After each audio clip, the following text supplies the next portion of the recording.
je suis évidemment satisfait de ce résultat, avec 9 listes présentes au premier tour.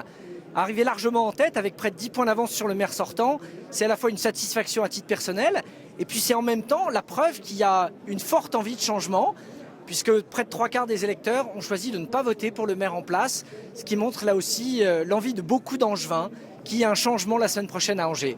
Alors il y a beaucoup de réserves de voix à gauche, puisqu'il y a Jean-Luc Rottureau, les électeurs de Jean-Luc Rottureau, qui pourraient se reporter sur la candidature de Frédéric Beats. Moi, je ne crois pas en politique au report automatique.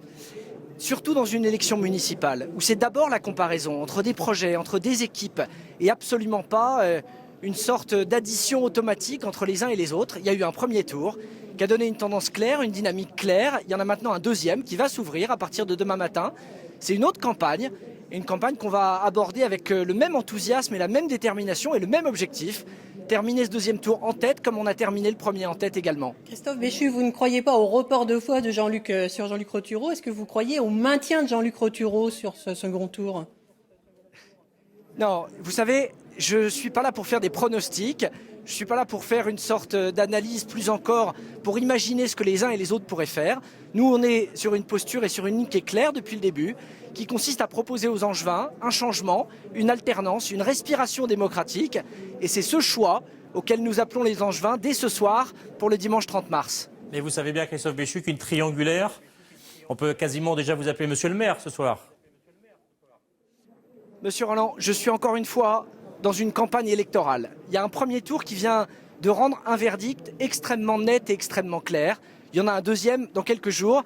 Je n'ai pas d'énergie à perdre ou à gaspiller en conjoncture, en hypothèse ou en analyse de fiction politique sur ce que les uns et les autres pourraient faire. En tout cas, chacun se déterminera en toute responsabilité. Vous ne tendez pas la main à Jean-Luc Rottureau. Vous savez, quand je me suis lancé dans cette campagne, j'ai dit de manière claire que je souhaitais être le candidat du changement avec une liste de premier tour qui soit aussi une liste de deuxième tour. C'est l'optique dans laquelle je suis depuis le début et cette optique, elle ne varie pas. Oui, je vois qu'il y a des sifflets autour de vous. J'ai vu passer Jean-Luc Rottureau. Voilà, vous pouvez nous dire, vous êtes en direct, qu'est-ce qui se passe à Angers? Pourquoi les gens sifflent?